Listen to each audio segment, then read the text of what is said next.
warahmatullahi wabarakatuh.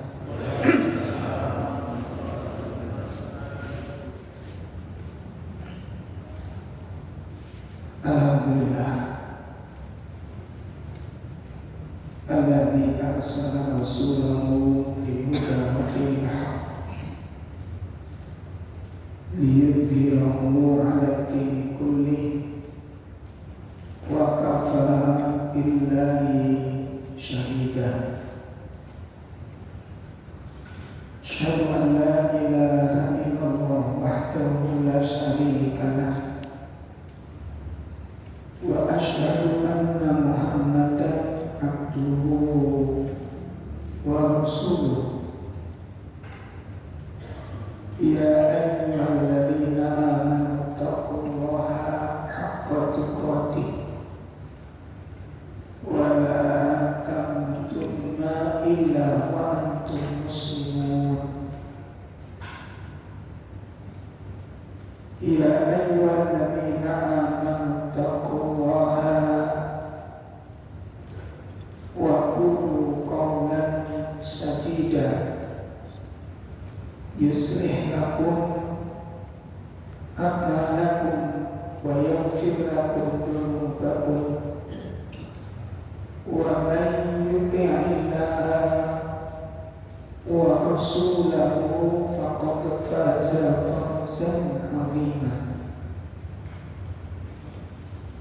Allahumma salli wa sallim wa barik ala nabiyyina Muhammadin wa ala alihi wa ashabihi wa man tabi'ahum bi ihsanin ila yaumiddin. Amma ba'd. Khatib kiram, bapak-bapak, ibu-ibu, jamaah majelis taklim yang semoga dimuliakan Allah Subhanahu wa taala. Alhamdulillah pada sore hari ini kita bisa berwajah, bisa duduk bersama-sama dalam rangka taklimul Quran, dalam rangka taklimus sunnah, belajar bersama untuk mengkaji Al-Quran dan mengkaji sunnah-sunnah Nabi Sallallahu Alaihi wa alihi wasallam. Mudah-mudahan ilmu yang kita pelajari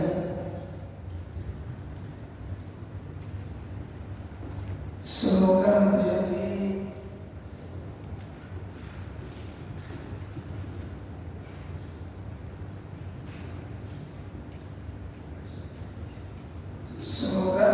ilmu yang bermanfaat, yang membawa kemaslahatan dunia sampai kepada kemaslahatan akhirat. Bapak Ibu sekalian yang dimuliakan Allah, menindaklanjuti materi kita di kajian bulan yang lalu berkaitan dengan bagaimana agar ilmu meresap ke dalam hati. Bagaimana ilmu meresap ke dalam hati.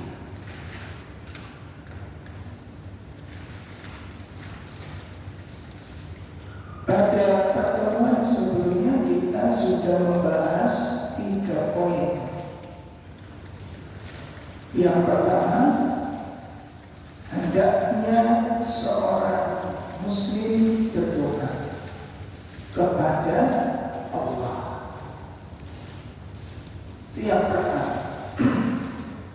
Karena seseorang tidak bisa, seseorang tidak mampu memasukkan ilmu ke dalam hatinya sendiri. Ya. Jadi seseorang tidak akan mampu, tidak akan bisa memasukkan ilmu ke dalam hatinya sendiri. Tidak bisa. Ya, seperti hanya kita ketika membaca satu materi, satu misal. Ya, membaca satu materi. Di situ jelas diperintahkan untuk berbuat ihsan, ya, berbuat baik kepada orang fakir, satu misal.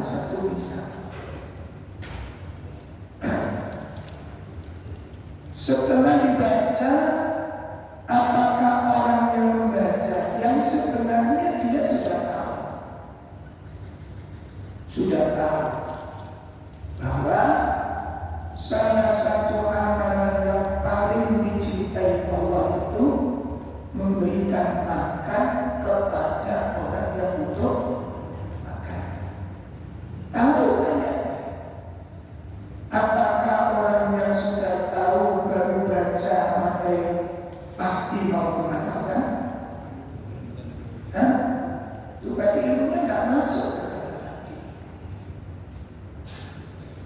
sehingga hatinya tidak terdorong untuk mengamalkannya. Sebab ilmu itu kan masuk ke dalam hati. Kalau ilmu itu meresap ke dalam hati, maka hati itu didorong oleh ilmunya, diperintahkan oleh ilmunya untuk mengamalkannya. Ilmu yang masuk ke dalam hati itu berubah menjadi keimanan, makanya disebut taufik. Itu kalau kita bicara tentang hidayah. Hidayah itu apa tidak? Ada berapa? Dua. Satu, hidayah apa? Hidayah taufik, bukan tauhidnya. Hidayah taufik, untuk dibalik nih, untuk taufik hidayah. Itu jadi pemain, itu tangkis. Hidayah taufik, nomor kali hidayah al-irsyad. Nah, bedanya apa ini? Hidayah taufik, masuknya ilmu ke dalam hati. Masuknya ilmu ke dalam hati, meresap ke dalam hati. Sehingga ilmu kalau sudah meresap ke dalam hati, ini bergerak, mendorong pemiliknya untuk mengamalkan apa yang tadi dia dapatkan. Gitu. Itu namanya hatinya terpengaruh dengan Al-Quran. Hatinya terpengaruh dengan Al-Quran. Jadi buat sini cepat penjamin ini ya. Ini enggak udah, ini kan setengah apa. Baru orang itu disikir sok.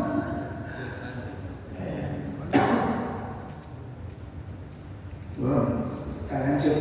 Itu hidayah taufik, ilmu yang meresap ke dalam hati. Sehingga ilmu kalau sudah meresap ke dalam hati itu bergerak, mendorong pelakunya untuk mengamalkannya. Apapun bentuk yang dia baca, apapun bentuk yang dia dengar, ya. Seperti sahabat siapa ya? Umar bin Khattab. Umar bin Khattab. Umar bin Khattab itu pernah membagi-bagi. Setelah itu ada orang datang protes. Umar dikatakan tidak adil dalam pembagian. Lalu sebenarnya Umar diprotes karena Umar merasa tidak melakukan, dia merasa adil, maka tangannya diangkat mau mukul orang tersebut. Mau mukul orang tersebut. Kalau pembagian semacam ini dikatakan tidak adil, pembagian siapa yang lebih adil? Marah. Begitu tangan dia akan mengamplong orang tersebut, pendampingnya, penasehatnya, ini pun nyampaikan satu ayat. Ya Umar, wahai Umar, apakah engkau masih ingat firman Allah? Hal tadkuruna fi qauli jalla wa'ala. Itu lagi ngomong-ngomongnya Umar. Dibacakan satu ayat. Hai Umar, apakah engkau ingat firman Allah yang berbunyi khudil af wa'mur bil urfi wa'adrid 'anil jahilin. Jadilah pemaaf, perintahkan orang berbuat baik dan berpalinglah dari orang yang awam. Umar, orang ini awam, gak ngerti. Dengar ayat ini, Allah merintahkan jadilah pemaaf. Jadi ini harus mempengati ngampleng itu satu bodoh. Karena ada ayat jadilah pemaaf. Jenengan kalian belum lima. Muring-muring di sesuatu kalian yang ngaji ini langsung reda. Apa tambah muncrat-muncrat. Sampai kalian ngaji kalian besar.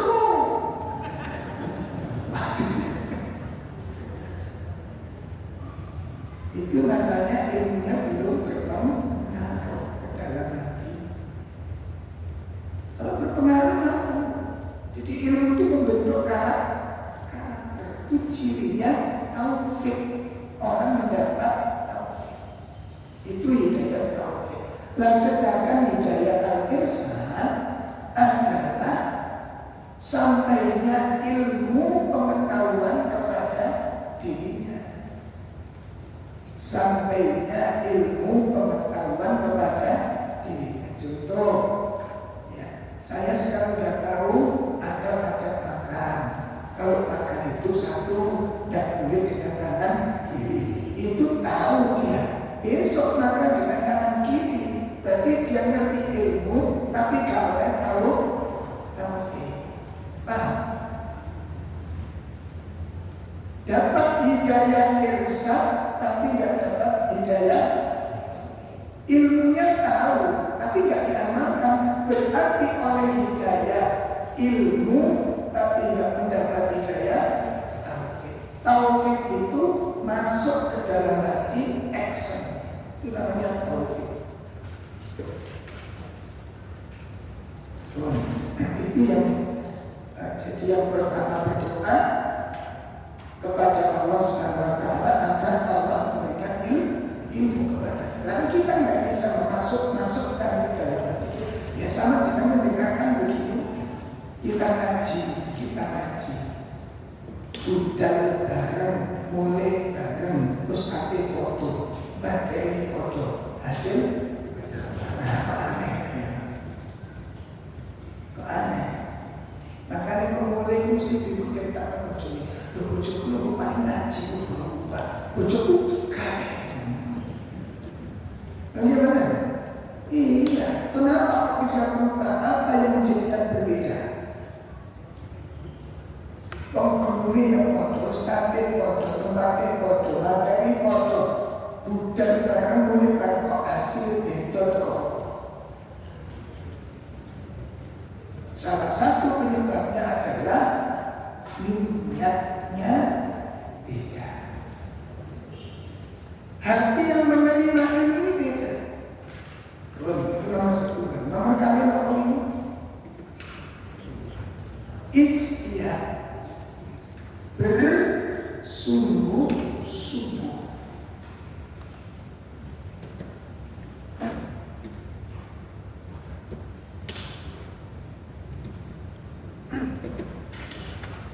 Ya, ijtihad, bersungguh-sungguh. Istimewa, didengarkan dengan baik. Itu salah satu bentuk, insya Allah panjenengan dengan saya ngaji seperti itu tak umum mengenal. Sebabnya di rumah teman itu sebiasa mengaji. Uang itu sebiasa. Walaupun dalam rumah teman mesti hasilnya dalam mikir. Coba diperhatikan. Wong ngaji dalam rumah masing teman, engkau hasilnya mesti dalam mikir. Ini satu paket soalnya. Walaupun ngaji menteng-menteng tapi gak dalam rumah, gak bisa masuk ke dalam hati orang iso. Makanya kadang-kadang kula panjenengan ngaji iku nyatet gawe HP kadang-kadang misteri. Iki nyatet materi apa balas WA. Nah itu agak ketawa.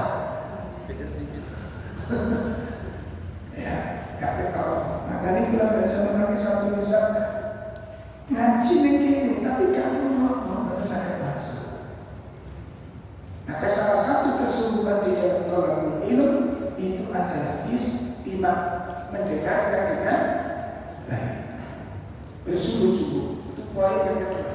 Yang ketiga, agar ilmu meresapkan dalam hati nama ijtinabu anil ma'as, menjauhkan diri dari dosa-dosa, menjauhkan diri dari maksiat, ya, dengan bertakwa kepada Allah. Dibuka surat Al-Anfal, ya, surat 8 ayat 29. Surat 8 ayat 29. Ya, menjauhi maksiat dengan bertakwa kepada Allah. Surat 8 ayat 20 itu 9. Monggo. Wahai orang-orang yang beriman, jika kamu bertakwa kepada Allah, niscaya Dia akan memberikan furqan, kemampuan membedakan antara yang hak dan yang hak dan yang batil, kepadamu, menghapus segala kesalahanmu dan mengampuni dosa-dosamu. Allah memiliki karunia yang besar. Insyaallah.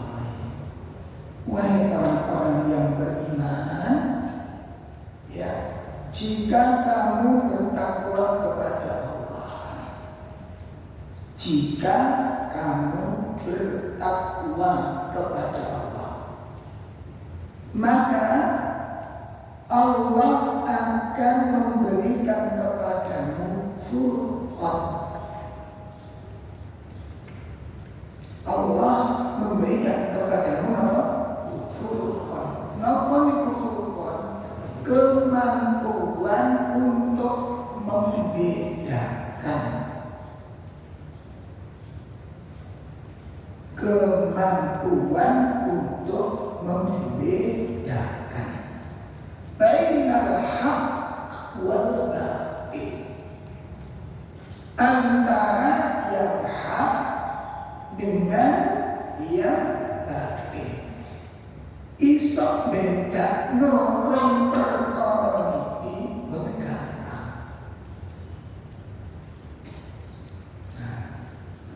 iso bedakno rong perkara iki mboten gampang. Makanya Nabi berdoa. Apa doa Rasulullah? Allahumma arinal haqqa haqqa. Terus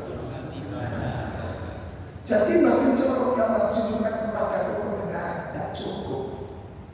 Double. Ya Allah, tunjukkan kepadaku yang benar itu benar.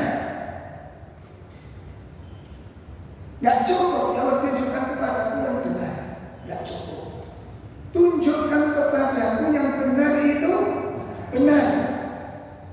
Kenapa kok sampai ada dua seperti ini? Kadang-kadang benar itu dianggap salah kalau manusia. Sakitnya orang. Pokoknya jangan sakit. Benar itu dianggap salah kalau dia.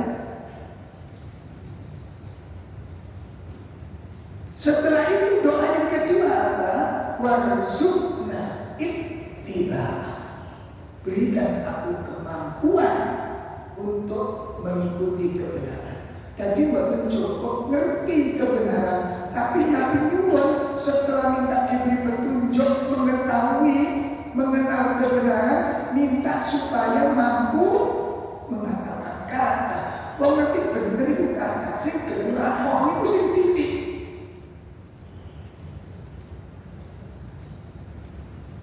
Kau kabeh itu ngerti jujur itu apik.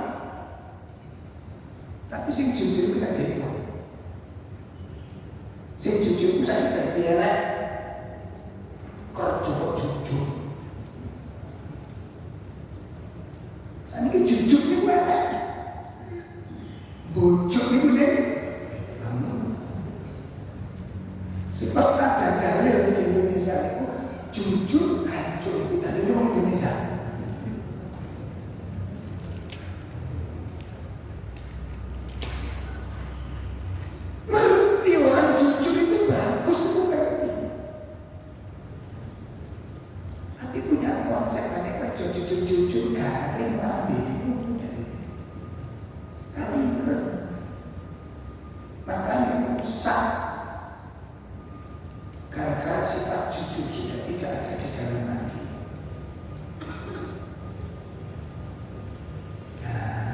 Tinggal kalau ada sama yang saat ini dulu nggak ada yang jujur. Dusta itu semuanya ngomong jelek, penting. Tapi orang senang melakukan kedustaan.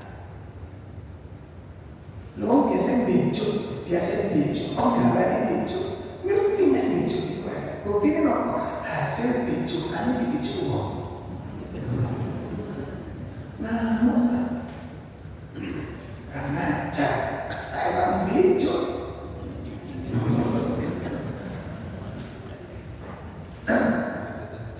Lebih mana? Kalau memang dusta itu bagus, mulia, mestinya dia senang kalau punya pekerja pendusta. Iyalah. Nek jujur itu apik, jujur itu mulia, jujur itu bagus. Lalu dia pun dusta. Makanya kadang-kadang orang itu kan bangga dengan kesuksesan walaupun di atas kedustaan. Saja nih, cek-cekan itu. Tapi ini orang mau dusta, terus sukses, terus dia bangga. Mestinya itu diajarkan dengan anak-anaknya. Nah, pembantu nih, nek orang ingin kerja sukses, aja lagi orang jujurmu,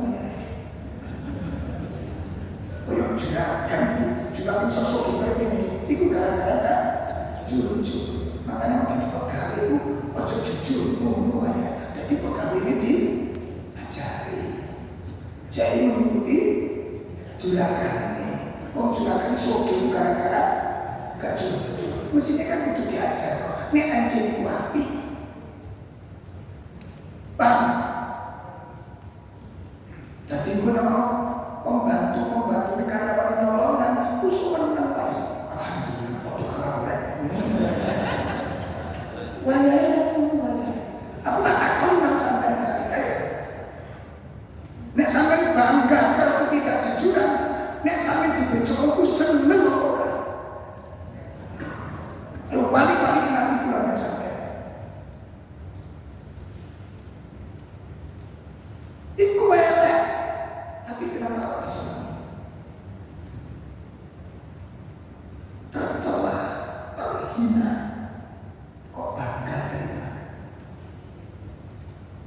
Makanya kaji Nabi doa, Allahumma arinal haqqa haqqa warzuqna. Terus berikutnya apa? Wa arinal batila batila. Tunjukkan kepadaku ya Allah, sing batil itu batil, sing salah itu salah. Dan saat ini salah itu kena dipoles jadi benar, jadi apik. Mungkin kalau saya mengaji dengan kitab namanya Talbisul Iblis, perangkap setan, itu perbuatan setan. Barang api dipoles dari elek, barang elek dipoles dari api, itu pegawai setan. Nah, kalau dari saat ini tim sukses.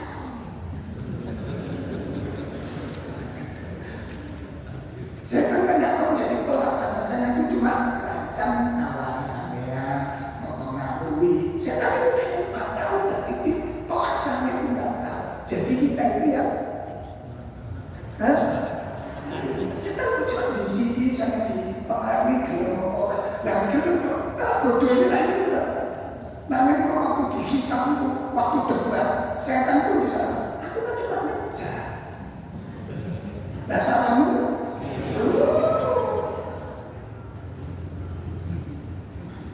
Setan tahu maksud? Setan tahu maksud? Orang tahu. Sampai cuma gini. Lah sampai itu bisa. Oh, setan itu lebih salah-salah. Kan saya ini kurang bersama di hidup setan. Ojo setan ini. Lo buktinya apa? Ramadan itu dicancani apa dari setan? Kan? Setan itu dicancani apa? Ramadan. Orang rasa-rasa enggak? Saya bersalamu sama setan. Jadi selama ini setan sama.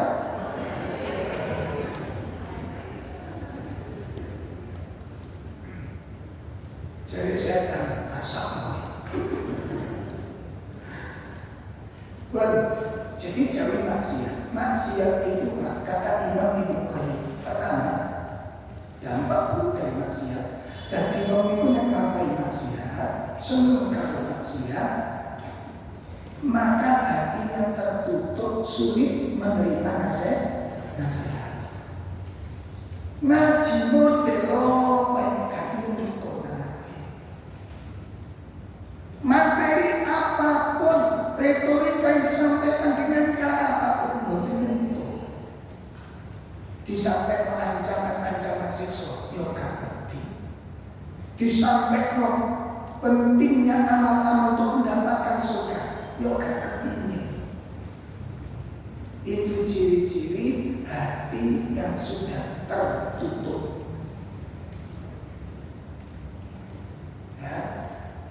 Bahkan dia itu curhat, dan bisa lalu ngaji puding, kok kamu sih enak, kan untuk puding, berikan dia dibayar, akhirnya kalau malas ngaji. Tapi ngaji gak ada itu mustahil bisa. Pak, nggak isok ceritanya sama isok rasa ngaji, sama dengan orang yang sakit. Kalau orang itu sakit, masakan ujasir sakmungkai pahit kabeh. Itu duduk masakan di sejarah ilmu semua. Paham? Pernah ketika kita sakit, makan rawon, mual, makan soto, mual, sayur asem, mual, sayur bening, mual. Kayak model orang di panganan, uang itu tutup panganan sing gak enak. Ilmu sing ngomong. Paham? Makanya kalau orang di jalan jiwanya itu ada penyakit, konsumsi masuk gak bisa masuk. Makanya ngejagain apa? Pun kalau nanti sampai nek kepingin tes awak dhewe iki rusuh apa gak kami maca Quran kowe to. Wis nggih maca Quran. Engko ketok budak apa bening nanti terus.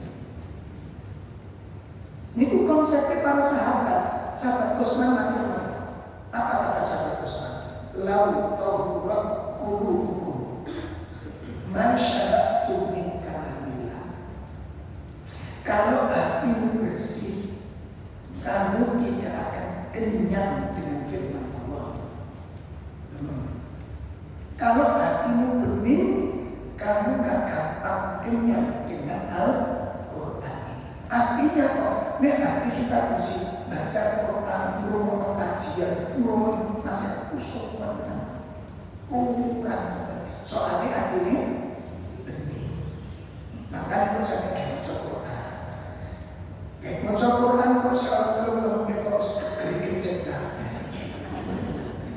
Sementara saya mau coba sampai belelekan terus. Yes, gak usah harus tahu dan harus sadar. Iku tengeri api kula bersama iku budak. Pakai baca Quran, ketahuan ini semuanya. Paham ya? Makanya orang sakit mah kan macam-macam.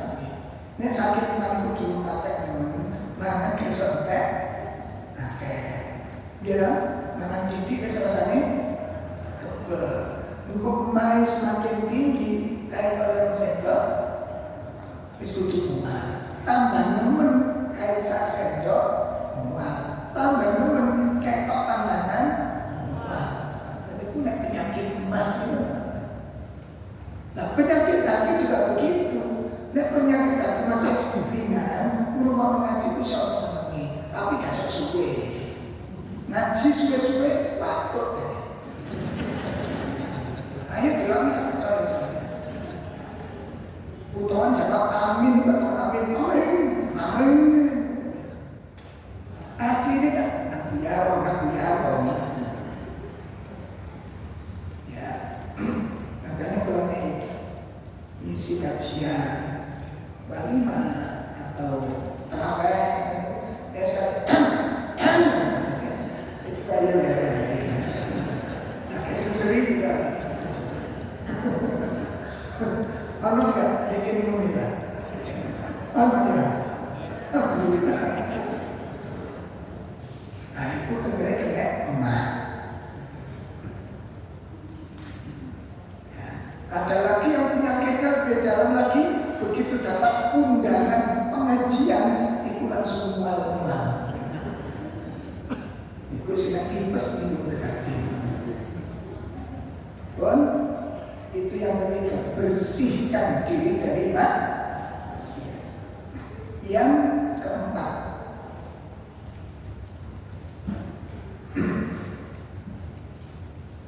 keempat, agar ilmu meresap ke dalam hati adalah adamul kibr wal hayat.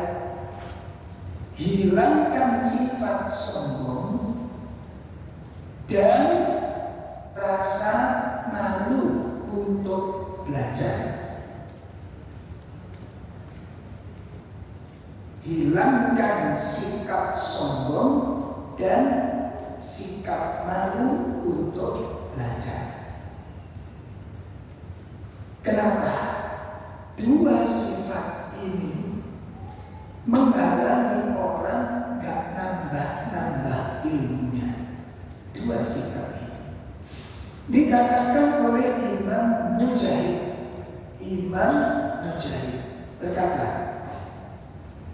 Imam Mujahid berkata,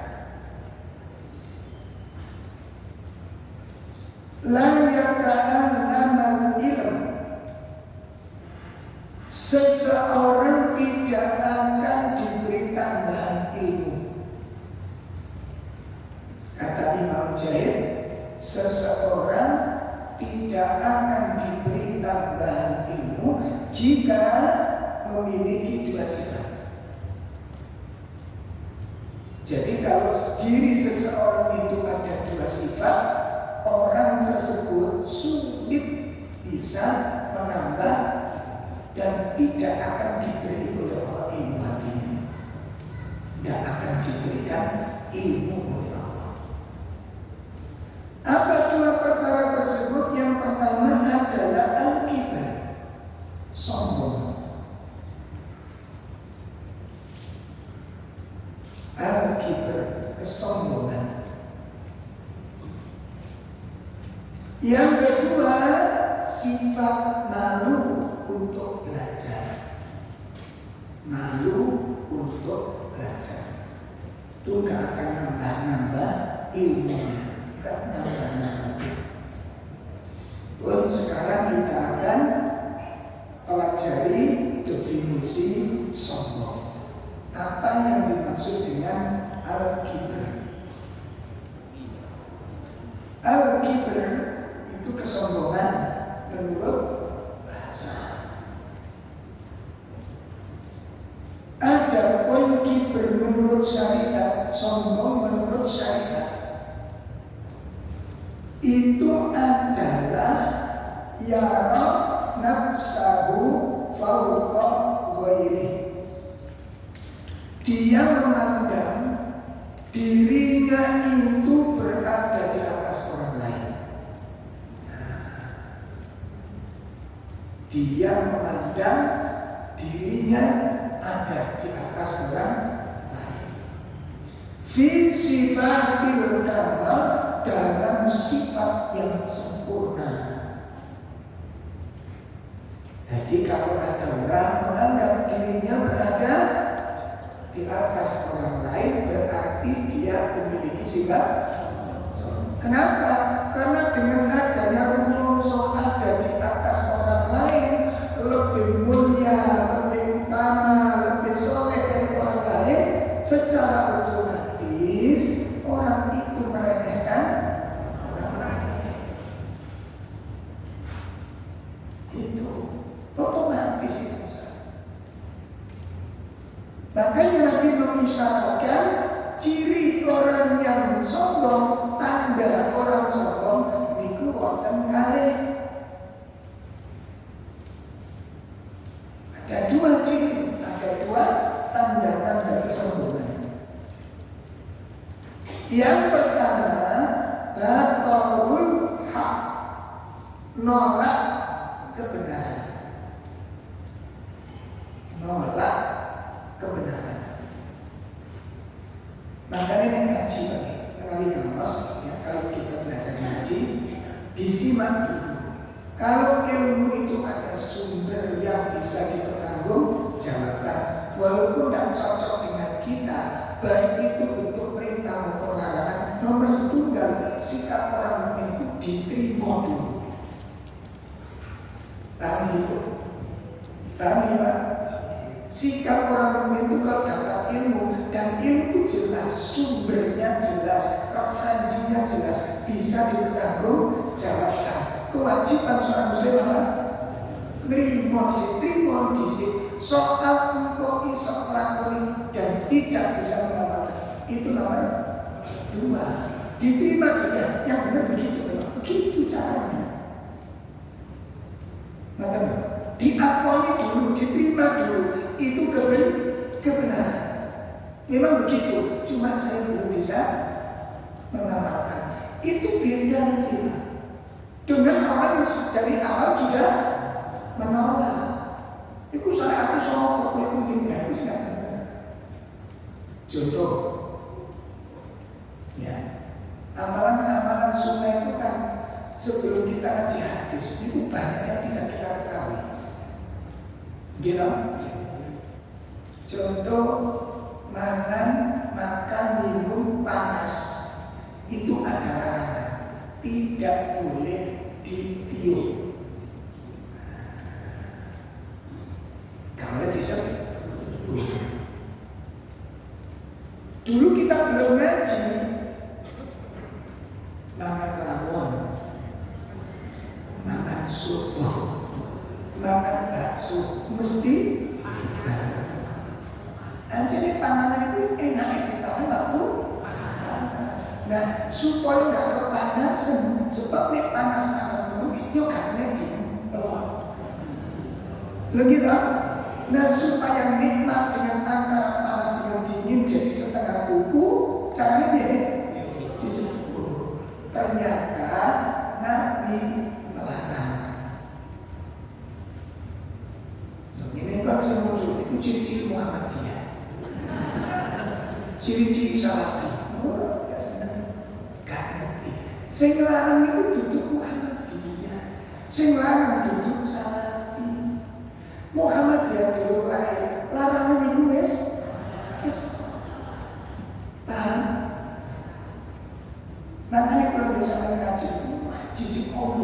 sebab sing akeh ilmu itu dikaji.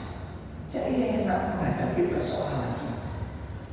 Nah, ya sama dengan yang tadi loh, imam sholat.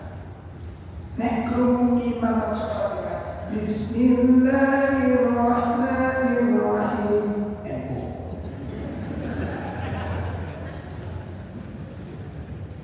Anak imam sholat langsung Bismillahirrahmanirrahim. Alhamdulillahi Rabbil Alamin. Muhammadiyah. Nek Bismillah kaki mana ciri-ciri Muhammadiyah. Nek Bismillah dikerasno cirine akhirnya mau campur. Rakaat pertama kulo Bismillah, rakaat kedua kulo tidak baca Bismillah. Ditakon Ustaz iki air apa? Muhammad NU.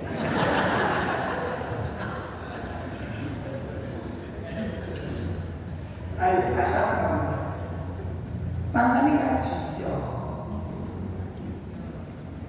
Nek dijak ngaji bulet kaya susu. Nek komentar macem kakek ilmu saya terus paham piye to. Komentar gak duwe ilmu cuma bodoh kasih nang gak podo. Kasih nang gak podo itu durung mesti sing gak podo kuwi salah. Pun paham? Paham? Ayo ngaji bareng-bareng jaringan. Kadang begini, sholat sunnah. Sholat sunnah. Ada orang lewat di depan, tangan dicegat. Karena orang yang ada dengan lewat mau sholat, orang mau sholat kasih lewat, tidak boleh lewat di depan orang sholat sunnah. Hukumnya apa? Makruh atau haram? Haram. Sing enak itu buat boten kaji. Sing sholat tak kaji ini ora kaji. Enak itu malah lancar saudara kali ini. Lo gimana? Karena gak ngerti ini dilarang. Itu hukumnya haram. Ini haram lah. Makanya dikait contoh. Jenenge sutroh. Ngerti. Nah, cewek bukan? Tidak di sutroh. Dikait tengger. Nah, kita mau cek udah lihat ini. Lalu yang mau lewat sama cekak ada tangan. Ketawa itu lewat. Dia carinya suatu terapi dulu. Bahwa selama gerakan itu dibutuhkan. Contoh, Bapak sholat HP bunyi. Saya gak ngerti, mesti dijawab. Saya pernah sholat di Salahuddin Uri Suryani. Sholat duhur. Imam baru takbir Allahu Akbar, kita pun Allahu Akbar takbir. Jamaah itu bunyi lagu India. Oh mantap. Loh, gak mati loh. Dari rakaat awal sampai rakaat terakhir. Jadi sempurna. Salah gua. Jadi sholat ini pun ledeh mulai dirokok. Jadi lagu India itu mantap. Ya untungnya gak mesti joget. Saya yakin, sing duwe HP yang tersiksa. Gimana? Saya yakin. Mari salam jenis jamaah ini Pak. Assalamualaikum. Gak boleh ngomongnya. Sing duwe HP mendepi. Saya yakin sing duwe HP tersiksa. Cuma kajian materi ini kawani.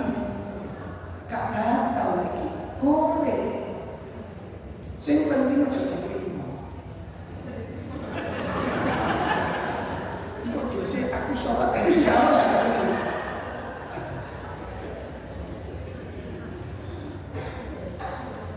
Lu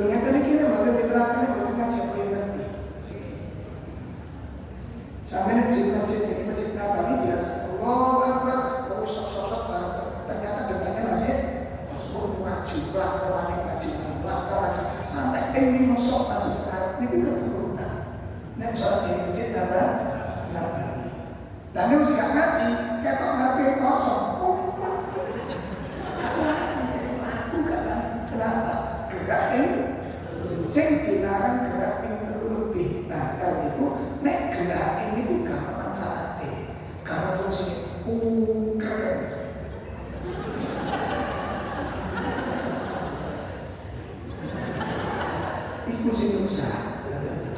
Tapi negara itu dibutuhkan dan dimanfaatkan, ada manfaat yang dibutuhkan, tidak masalah. Ya, nanti orang jengking lewat, terus berhenti di sajadah, sampai kita sajadah, itu cok, tidak apa-apa. Sebabnya sampai itu, sampai sujud untuk baru.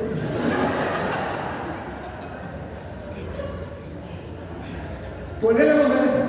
Boleh dianjurkan oleh Nabi. Yang penting gak ngomong. Itu tidak boleh.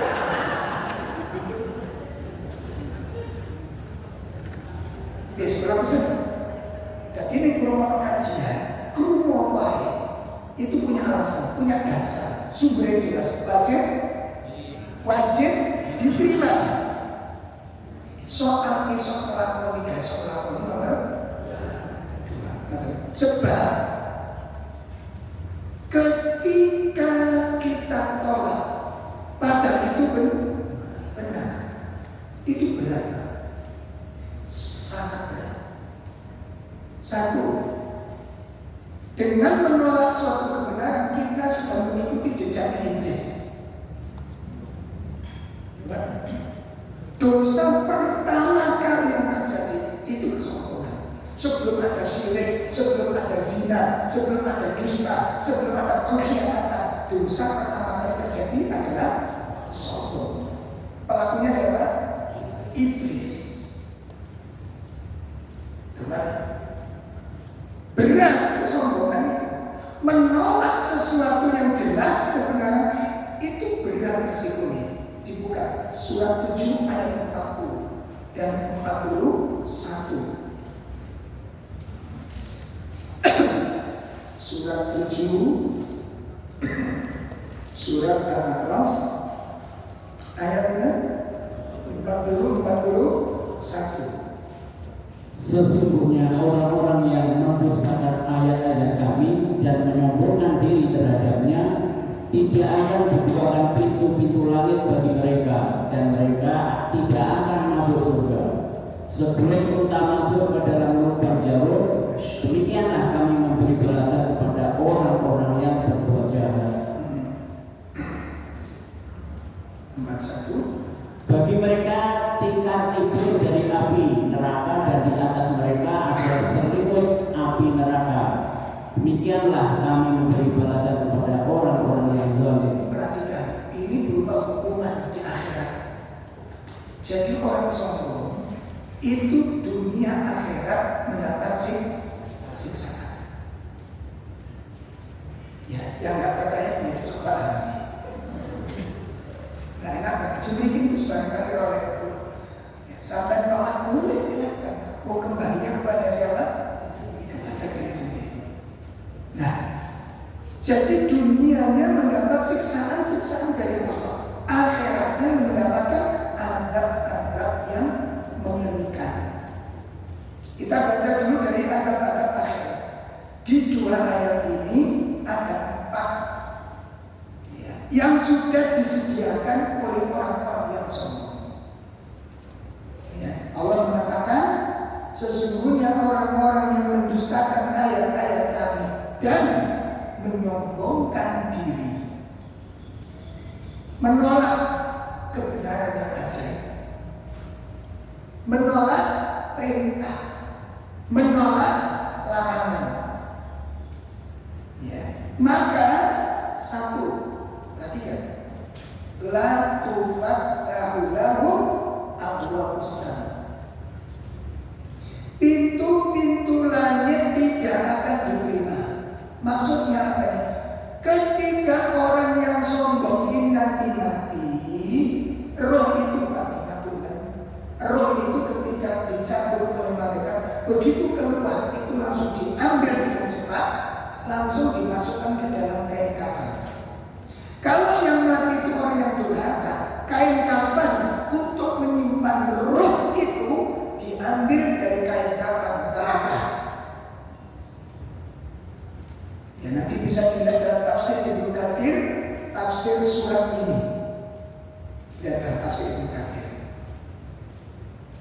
Ya, setelah dimasukkan ke dalam kain kafan yang diambil dari neraka itu mengeluarkan bau yang begitu sangat busuk, sebusuk sifatnya. Kemudian dibawa naik ke atas langit pertama, kedua, setiap pintu ditutup oleh Allah. Allah tidak berkenan untuk melihat roh orang yang durhaka. Nah, ditolaknya pintu-pintu tadi bukan kemudian rohnya itu ditayangkan, bukan.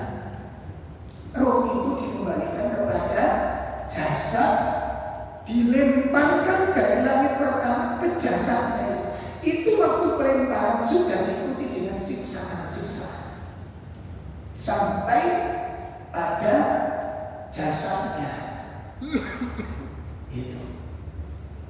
Itu proses pencabutan roh. Itu yang dimaksud la tufattahu lahu abwabus sama.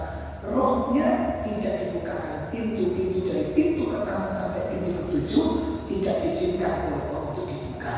Allah tidak mau bertemu dengan rohnya seperti ini. Itu ketika meninggal dalam keadaan belum taubat, dengan kesombongannya, dengan kecocokannya. Sabun itu ancaman yang pertama. Ancaman yang kedua adalah la yadkhuluna jannah, mereka tidak akan masuk ke dalam surga hatta yalijal jamal fi sambil khiyat. Orang yang mati dengan membawa kesombongan diancam oleh Allah tidak akan masuk ke dalam surga sampai ada unta masuk ke dalam lubang jarum. Artinya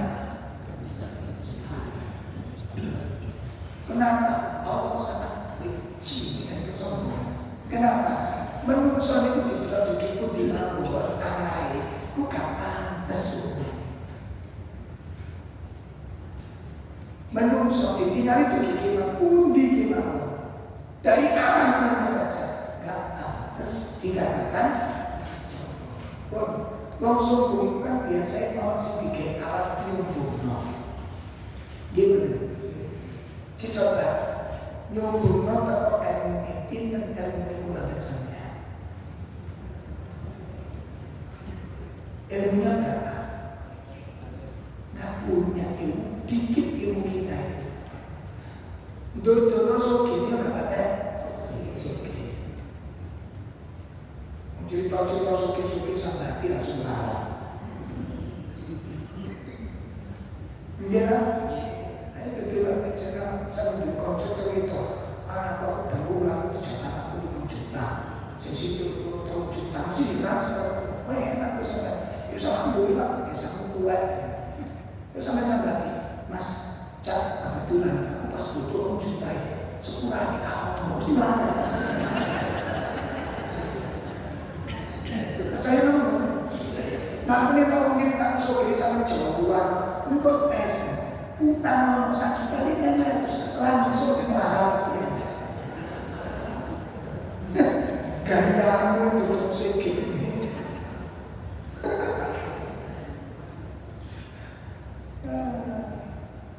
Makanya Nabi ini mengatakan apa? Laisal ghina bikathratil amal. Orang yang dikatakan kaya itu bukan banyak.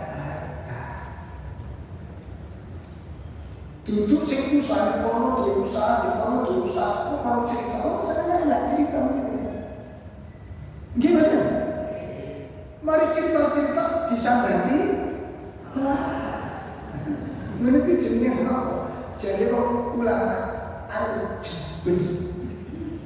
Napa juga pengecut. Gimana?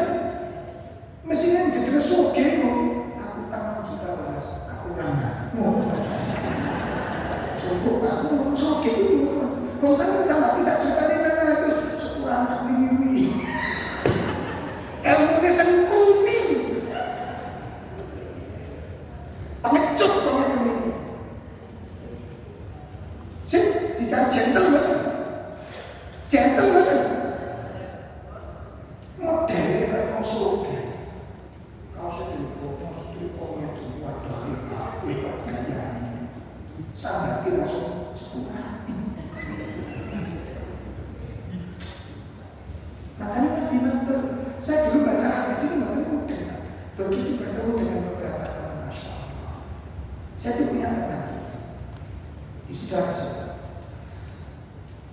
Beliau dulu sekarang tidak punya mobil, kemarin tidak punya mobil.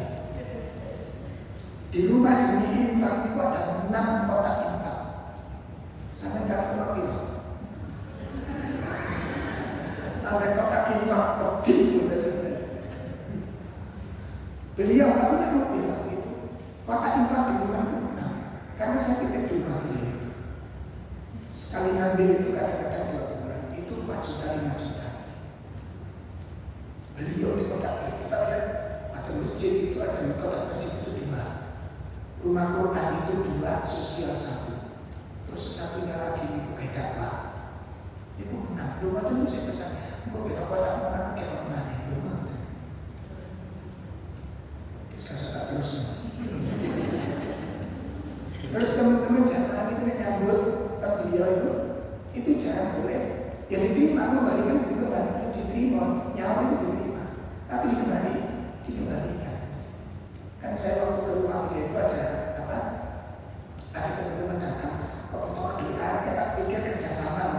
Saya tanya ke teman, kenapa? Datang mau kerjasama, buat Ustaz pinjam. Saya berapa sebenarnya? Kepo, saya kepo. Saya pinjam berapa ya? Habis kita kadang-kadang 500, kadang-kadang 400. Ternyata kita dibalik menolak itu diterima, tapi rata-rata dikembalikan lagi. Pulang, ya dikasihkan istri saya. Aku tidak dari sana loh. Saya nyawa, bisa terima. Kalau itu tidak ada anakmu, dibalik lagi. Nah, dia kalau jangan menolak itu nih.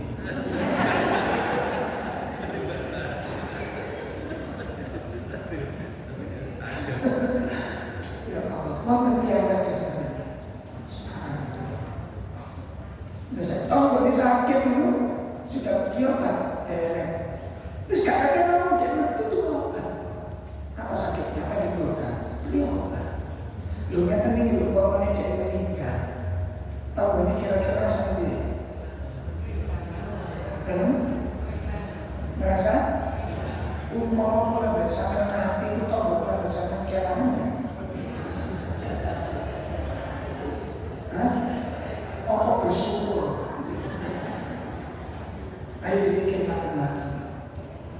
Umur mati, tahu dia merasa kehilangan. Kalau enggak kan berarti selama kita di situ kurang mendatangkan.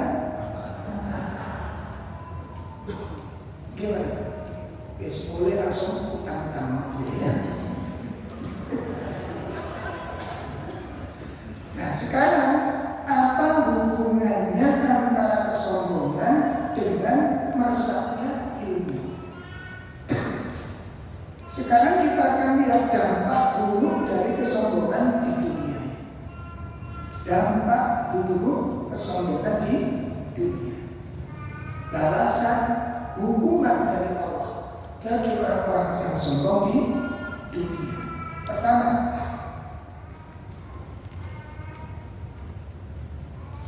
Allah akan memalingkan dari petunjuk. Dipalingkan dari petunjuk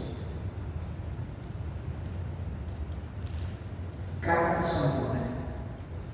Surat 7 146. Surat 7 146.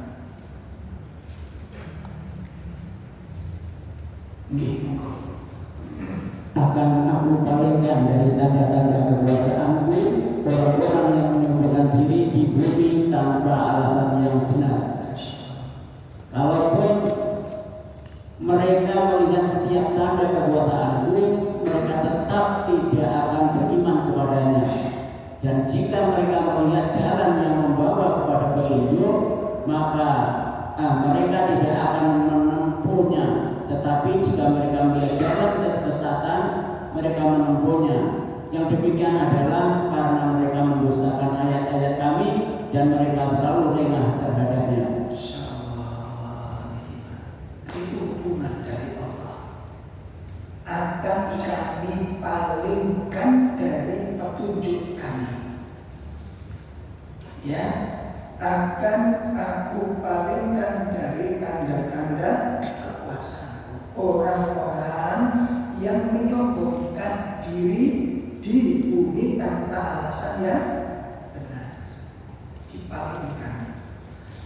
Kalaupun mereka melihat setiap tanda kekuasaanku, setiap kali melihat tanda kekuasaan Allah, tetap mereka tidak beriman. Tetap tidak terpengaruh dari kebesaran Allah. Dengan tanda-tanda kekuasaan Allah tidak terpengaruh. Lalu ciri-cirinya apa? Apabila dia melihat jalan yang membawa petunjuk, kalau melihat jalan yang lurus, mereka tidak akan menempuh jalan itu, karena mengikuti petunjuk tadi. Tidak mau mengikuti jejak amalan yang membawa kepada petunjuk dana, walaupun dia tahu. Ya. Kalau dia melihat jalan yang salah, jalan yang menuju maksiat, yang sudah jelas maksiat, justru apa? Mereka mengambil melakoni sikap benar. Ketok barang sing bener kagak melakoni, ketok barang sing salah di ciri-cirinya hukuman dari Allah. Makanya doa kita nikmat, ya Allah, tunjukkan kepadaku yang benar itu benar dan berikan kemampuan untuk mengikuti kebenaran. Tunjukkan kepadaku yang batil itu batil dan berikan kekuatan untuk menjauhi kebatilan. Itu penting doa. Bon, itu bahaya hukuman yang pertama. Hukuman yang pertama. Yang kedua, Allah akan menutup rapat-rapat hatinya. Hatinya ditutup oleh Allah, dikunci oleh Allah. Nah, kesombongannya itu yang menguncinya. Makanya makin panjenengan tinggali, jenengan rasakan, wong sombong niku gandengan sifate cengkal. Gandengannya apa? Mau cengkal ini? Apa? Gak bisa minum nasihat. Pangku ngeyel. Ya Allah, kadang-kadang kayak begitu itu jadi kebiasaan. Makanya kalau di tengah-tengah masyarakat, entah itu di RT, ada orang seperti ini masih jodoh wanita sini ini, masih mulai katakan kamu sedang ini malah muka kok naik. Gimana? Kenapa? Cengkak. Nah biasanya sering salah paham karena kecongkaannya.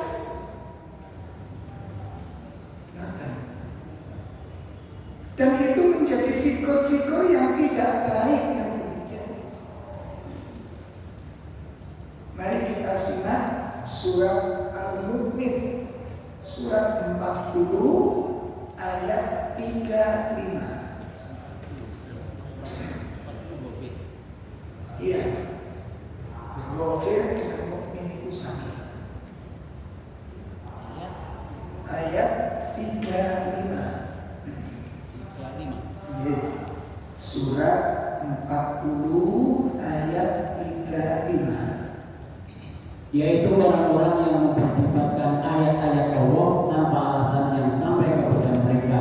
Sangat besar kemuliaan bagi mereka di sisi Allah dan orang-orang yang beriman. Demikianlah Allah menguji hati setiap orang yang sombong dan berlaku sewenang-wenang. Demikianlah apa tadi? Demikianlah Allah menguji hati hati. setiap orang-orang yang sombong. Demikianlah Allah menguji hati setiap orang yang sombong dan berlaku itu satu paket. Jauhkan diri dari kesombongan, jauhkan. itu dikunci. Nah, karena sudah dikunci maka ada dua efek. Satu, yang di dalam tidak bisa keluar. Apa itu yang di dalam? Karakternya. Makanya orang ini biasanya nek dia contoh sungguh-sungguh tambah bangga. Jauh sini dia sulit menerima nasihat, sulit menerima nasihat, keluar itu sulit. Dari dalamnya keluar itu sulit. Kan sudah dikunci orang. Nah, yang di luar sulit bisa masuk. Apa itu? Nasihat maupun kritik tidak bisa seperti ini. Ya, makanya suatu saat ada jamaah di kajian daerah Surabaya itu ada bapak-bapak ngaji bertahun-tahun yang bertandus.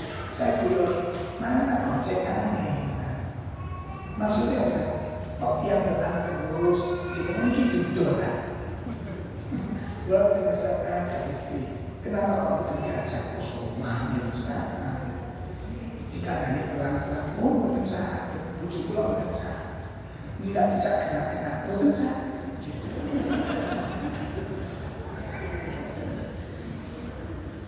Mau sholat dijak buyur, dulu-duluan dijak orang, sulit. Mau ini balik ngomong, ini loh deh. Mungkin langsung, gak usah dijelasin, aku paham. Oh, berarti itu sudah memiliki cerdas.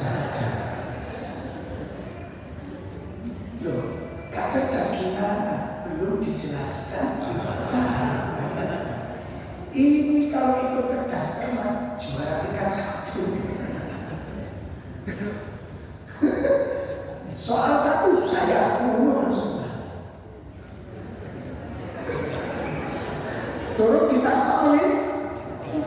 Gimana coba? Uang Ustaz, uang dari pulau Cakena sampai pulau air laku dari kecil nanti aja. Ya Ustaz. Ya tadi bocor itu goib.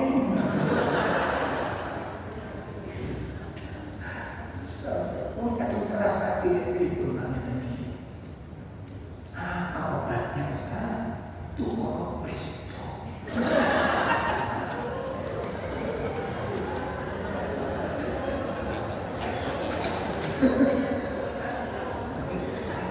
Nah, itu cukup keras kepala, bijak mengumumkannya, jangan sederhana kalau godokkan saja gemuk dan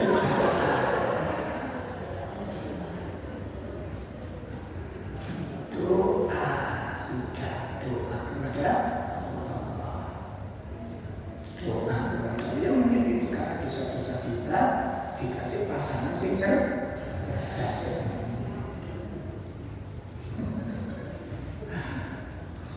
Makanya orang sombong sulit mendapat hidayah. Orang harus niatan sama Allah ditutup dan itu sifatnya orang kafir. Makanya kalau ini Al-Baqarah khatamallahu ala qulubihim wa ala sam'ihim wa ala absarihim hisabatu sampai tingali orang-orang terdahulu kabeh sing sombong-sombong sangat hancur semua kabeh tersisa. Dihancurkan oleh kesombongan. Lalu Gusti Allah itu nak nilai orang sombong itu nggak sampai orang-orang yang sombong itu akhirnya rata-rata tragis. Baru kita lihat nasihat di dalam agama itu ada dua.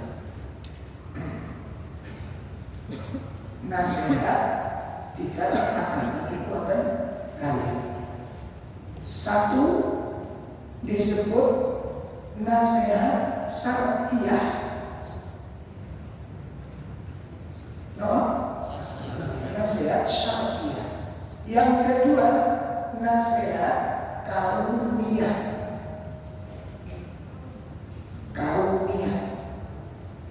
Nah, ada penasihat syariah itu seperti ini. Atau istri dinasihati suami, atau suami dinasihati istri. Itu nasihat syariah. Sampai bukan sholat Mas.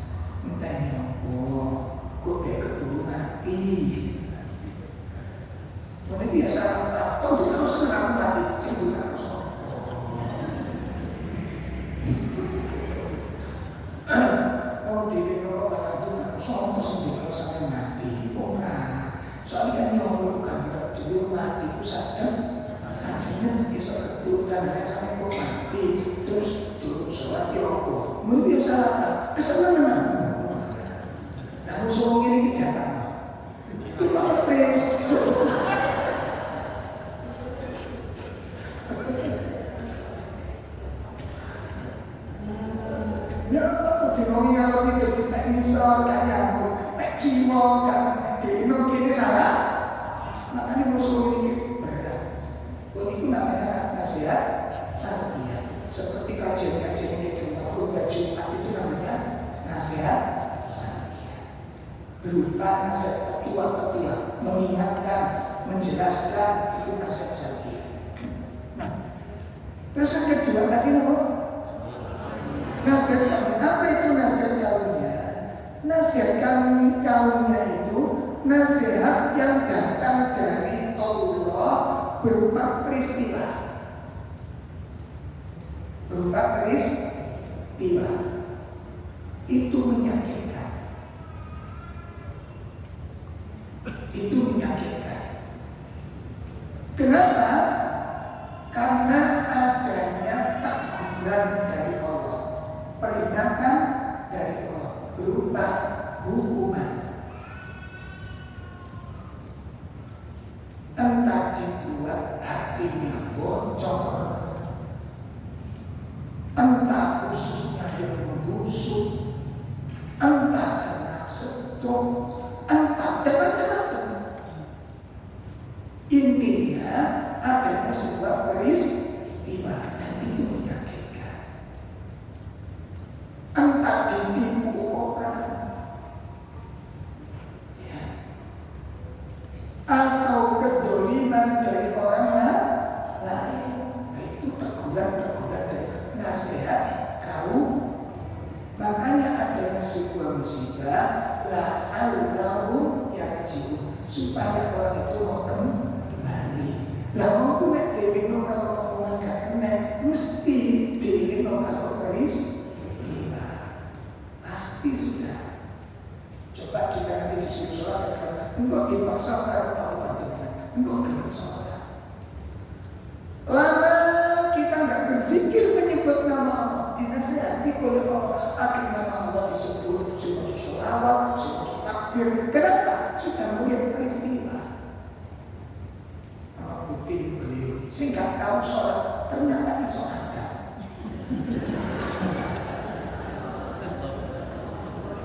Dia bahkan kaget tolong ya Allah, fasik dibalik. Mungkin ada yang tanya orang di sini. Itu kan dipaksa oleh Allah. Apa kita nunggu seperti itu baru menyebut nama Allah?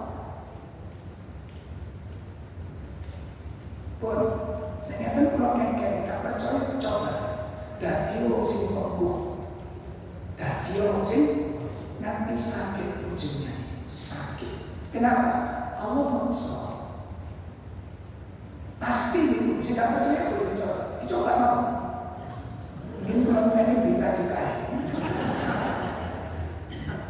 Sampai tinggal di dalam sejarah, saya melukai orang sing enak namanya Fir'aun, Qarun, Haman, mana kaumnya Nabi Lut, kaumnya Nabi Lut jenengan lihat pembakar semua, sombong, cengkak, ujungnya jenengan lihat. Dah orang sing enak dalam. Makanya orang sampaikan, wis punya kalau dia ustaz dan kenapa? Wong hak sampai. Tapi ditunggu saat mana? Fir'aun kau putih dayanya. Sopo sing kapitan Fir'aun boten sah. Musa minta tolong sama Allah, Allah yang turun tangan. Gak musuh senjata, gak musuh pasukan, air. Namrud gak bisa pindah. Nabi Ibrahim tidak punya pasukan. Dihancurkan melalui apa? Lalat atau nyamuk. Ada bapak-bapak itu kalau tanya ke saya, kadang-kadang musuh model bertakwa. Oh, saya masih jadi marco dulu. Mas Rob, negara Mas Rob pakai kira-kira. Boten lagi. Kira-kira, nah lo itu tukang amal. Biasanya yang belum tahu model ini dulu, tapi Tapi sombong. Modelnya kan. Jadi wis tuwa tapi katanya karepe ngono kok ora kurang jalan. Nek kamu kumpul dia, betul sekarang kamu betul kelahiran sampean. Tapi kalau sampai itu, aku kan Jakarta itu nyopir di Kupang Piani kapok non-stop Jawa Timur, Jakarta. Aku tahu PT, aku mesti gak percaya ya. Wes ngomong itu, mangan gak kotak tanah, terus bukan dong wakil. Subhanallah. Jangan 3 bulan, 2 bulan, 3 bulan. Kita dengar, oh nanti masa sakit. Peduli membusuk. Diumumkan di pengajian di masjid bahwa doanya bapak ini kritis. Oh, jangan kali ini kan ini.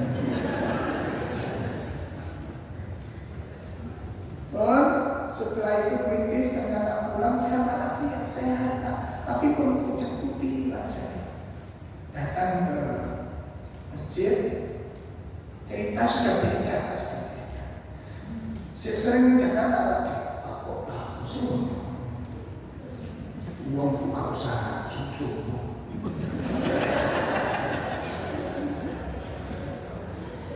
Nek ngono tok, Allah maksa orang bisa sholat dibusukkan terlebih dahulu, baru aman itu.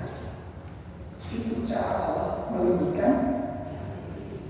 Oh kita itu milik Allah, jenengan itu nggak bisa berkutik ketika Allah sudah tetapkan.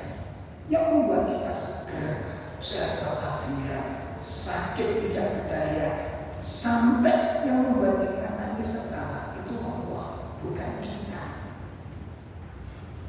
Paham? Yang membuat kita itu kapan sedih, kapan tersenyum, itu Allah yang buat, bukan kita. Dibuka surat 53 ayat 43. Manusia tidak bisa mengatur-atur dirinya secara maksimal untuk masyarakat. Surat 53 ayat 43. Dan sesungguhnya dialah yang menjadikan orang tertawa dan menangis. Karena menyangka ayat ini, Allah yang membuat kita tertawa, Allah pula yang membuat kita dengan apa? Allah datangkan sebab. Allah datangkan sebab. Oleh karena itu, dengan adanya ayat-ayat seperti ini, mari kita belajar melembutkan hati. Minta tolong kepada Allah supaya Allah karuniakan kepada hati yang lembut, dijauhkan dari sifat kesombongan. Itu yang keempat, tinggalkan sifat sombong, tinggalkan sifat malu untuk belajar. Yang terakhir, yang kelima, agar ilmu meresap ke dalam hati.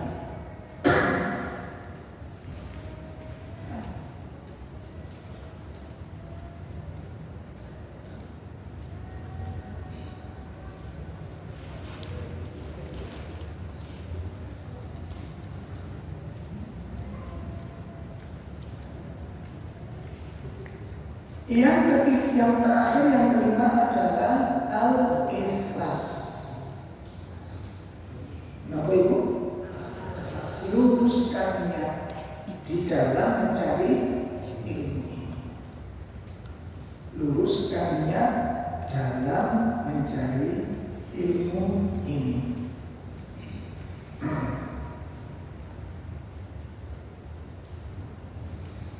Bapak Ibu sekalian, ikhlas dalam menuntut ilmu merupakan salah satu syarat ilmu meresap ke dalam hati kita. Ilmu bermanfaat. Salah satu adalah lurusnya niat, bersihnya niat. Allah berfirman surat Al-Bayyinah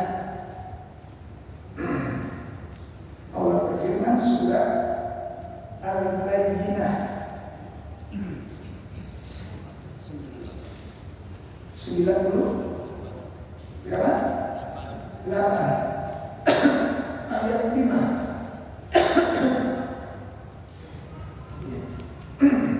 Surat 9 ayat 5. Wa ma umiru illa liya'budu. Mereka hanya diperintah menyembah Allah. Ya. Dengan ikhlas menaatinya semata-mata karena menjalankan agama, dan juga akan melaksanakan sholat dan menunaikan zakat. Dan yang demikian itulah agama yang lurus. Perhatikan. Mereka tidak diperintahkan kepada Allah kecuali memurnikan niat, mengikhlaskan setiap ibadah. Memurnikan niat, mengikhlaskan semua ibadah. Ya.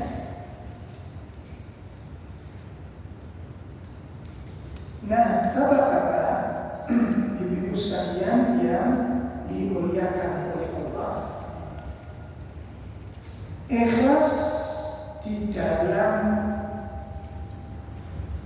peribadatan, ikhlas di dalam ibadah, termasuk di dalam thalabul ilm, ya, termasuk di dalam thalabul ilm, merupakan salah satu syarat ilmu bisa bermanfaat. Salah satu syarat ilmu bermanfaat.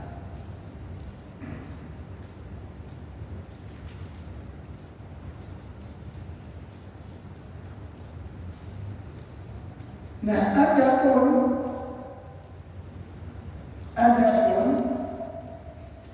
ikhlas di dalam thalabul ilm meliputi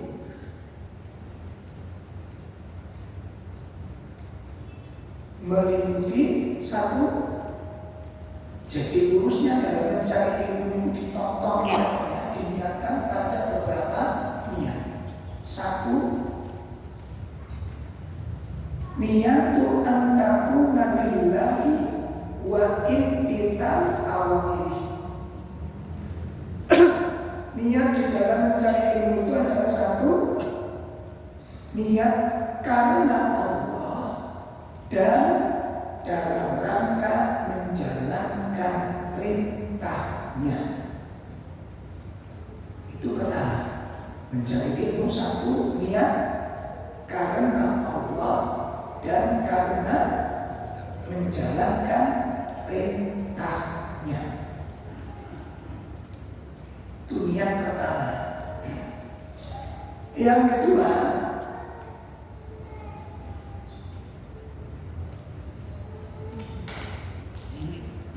antakuna niyatun lirafil jahl, niatkan untuk menghilangkan kebodohan.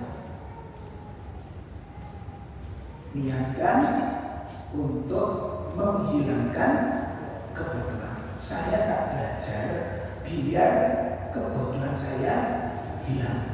Saya tak belajar biar saya tidak bodoh.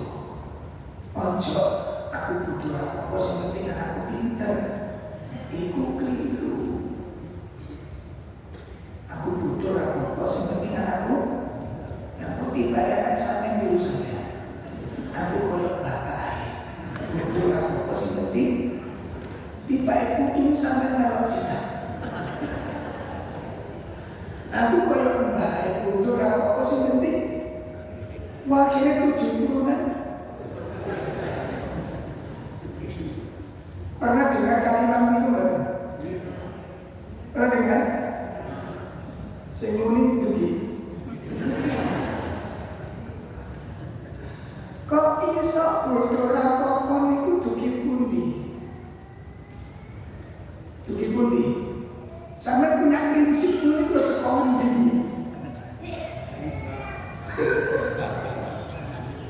Aku bodoh rapokon sampai tuku-tuku itu kondi.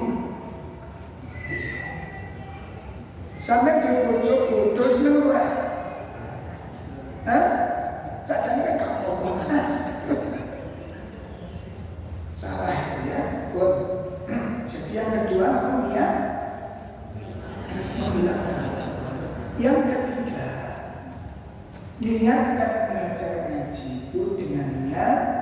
supaya bisa memperbaiki,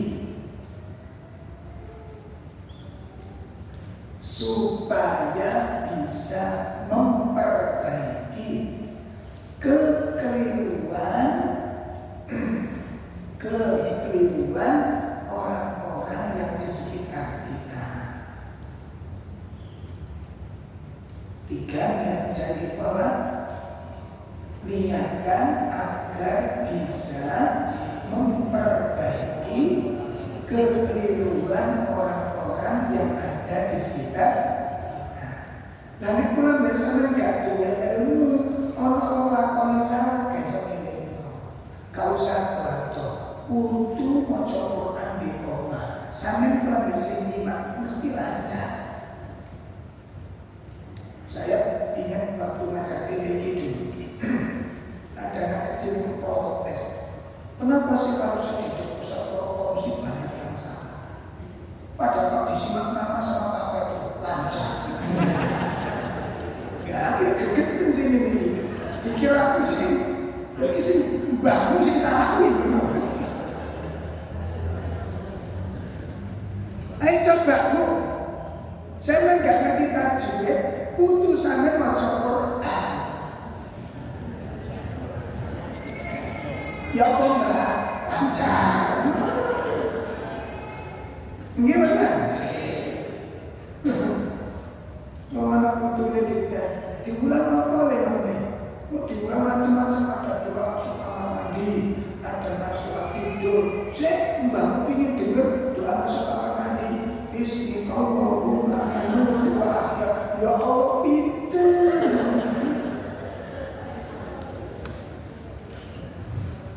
Doa masuk kamar mandi, saya diwaca doanya.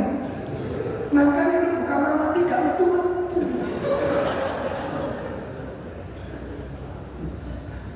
Lalu keturun. Ngerti dibujui? Gak ngerti.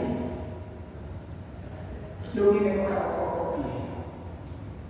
Dan saya katakan lagi, jangan merasa senang tidak tahu. Kalau ada orang bangga dengan ketidaktahuannya, dia sudah menyiapkan kuburnya dalam kesempitan dan kegelapan. Orang dalam hidup buta huruf kepada orang itu sudah menyiapkan kuburnya dalam kesempitan dan dalam kegelapan. Dibuka surat Al-Isra.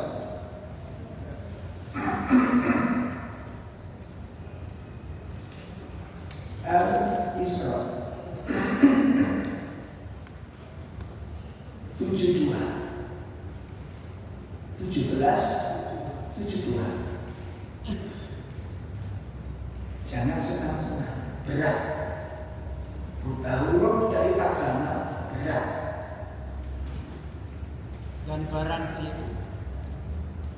Dan barang siapa buta hatinya di dunia ini, maka di akhirat dia akan buta dan tersesat jauh dari jalan yang benar. Orang yang buta hatinya terhadap agama di dunia ini, apa di akhirat? Dia akan dikumpulkan pada keadaan buta dan tersesat dari jalan Allah. Diancam oleh Allah dengan kegelapannya. Yang kedua, surat 20, 124, 125. Surat 20, 124, 125. Dan barang siapa berpaling dari peringatanku, maka sungguh dia akan menjalani kehidupan yang sepi, dan kami akan mengumpulkannya pada kiamat dalam keadaan buta. Dia berkata, ya Tuhanku, mengapa Engkau mengumpulkan aku dalam keadaan buta, padahal dahulu aku dapat melihat. Perhatikan ya, surat Toha 124, 125, 126. Barang siapa berpaling dari Al-Quran dan mereka Al-Quran, mbak baca yang mbak bisa, nggak mau belajar. Kemudian dia mati dalam keadaan seperti itu, apa kata Allah? Maka baginya kehidupan yang sempit itu memiliki dua tafsir. Kesempitan dunia berupa kesengsaraan dan kegelisahan. Yang kedua, kesempitan di alam kuburnya. Sempit dia, disempitkan oleh kuburnya. Yang kedua, kami kumpulkan orang tersebut pada kiamat dalam keadaan buta. Lalu dia pun berkata kepada Allah, wahai Tuhanku, kenapa engkau kumpulkan aku dalam keadaan buta? Padahal dulu saya bisa melihat. Kadzalika atatka ayatuna fanasita wa kadzalika yauma tunsa. Demikianlah dulu saat datang peringatanku kepadamu, kamu lupakan dia. Maka demikianlah hari ini engkau pun dilupakan. Hati-hati itu. Makanya sekarang berapapun umur kita, sing rumangsa durung iso maca Quran, belajar. Iso gak iso apa jare Gusti? Sing penting kita sudah berjalan melangkah untuk belajar. Allah gak melihat hasil, tapi yang Allah lihat adalah usaha kita secara serius. Sampun itu lurusnya niat. Jadi satu diluruskan niatnya dalam rangka karena Allah dan dalam rangka menjalankan perintah. Yang kedua, niatkan untuk menghilangkan kebodohan diri. Yang ketiga apa tadi? Untuk bisa memperbaiki kekeliruan orang-orang di sekitar kita. Dan yang keempat, niatkan kita ngaji, kita mencari ilmu supaya bisa menegakkan perintah Allah dan perintah Rasul dalam kehidupan. Saya ulangi, yang keempat apa? Supaya bisa menegakkan perintah Allah dan Rasul dalam kehidupan. Sebab kalau gak punya ilmu, gak mungkin jenengan curriculum menegakkan perintah Allah dan Rasul. Tapi dengan adanya ilmu yang kita miliki, Masya Allah, kata rasa Bapak mau tidur full pahala, mau tidur. Bagaimana caranya sudah tidak kita itu full pahala? Tidurnya diikuti dengan ilmu. Satu, wudu saja punya keistimewaan yang sangat banyak. Wudu tak itu banyak. Setelah itu tempat tidurnya diapain? Didekorasi. Yang ketiga, membaca ayat kursi. Ditambah lagi 2 ayat akhir Al-Baqarah. Ya, dari Amanar Rasul bima dan seterusnya. Nek kabel nyambung, ditambah dengan surat Al-Mulk. Ya, agak turu-turu. Begitu dalam rangka apa? Supaya panjenengan dengan saya diselamatkan dari azab kubur. Salah satu keistimewaannya membaca surat Al-Mulk setiap malam. Terus diakhiri Al-Ikhlas, Al-Falaq, An-Nas. Kalau bisa 3 kali, nanti kalau baca tangannya itu begini. Nah, sambil begini sambil membaca Al-Ikhlas, Al-Falaq, An-Nas, kemudian ditiupkan. Nah, ada sedikit ludah tapi jangan banyak. Gak usah takut kenapa. Gitu, ya. Kemudian diusahakan ke seluruh tubuh supaya terjaga dari semua gangguan. Boleh? Terakhir, supaya niat mencari yang lurus, niatkan agar bisa membela syariat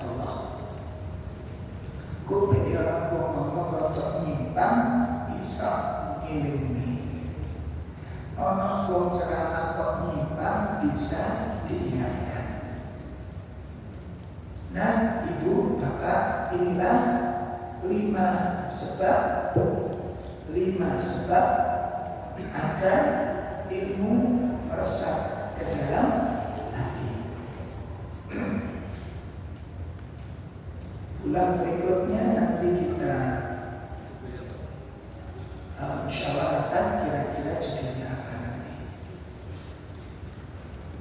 Ya, nanti kita bicarakan sama panitia kira-kira materinya apa. Ada pertanyaan?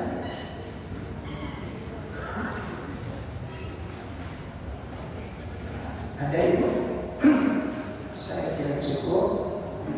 Mudah-mudahan apa yang bisa kita bahas menjadi ilmu yang bermanfaat.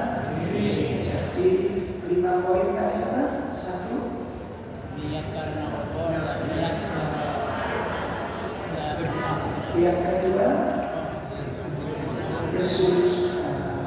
Niat aja. 1 niat karena Allah dan niat menjalankan perintah.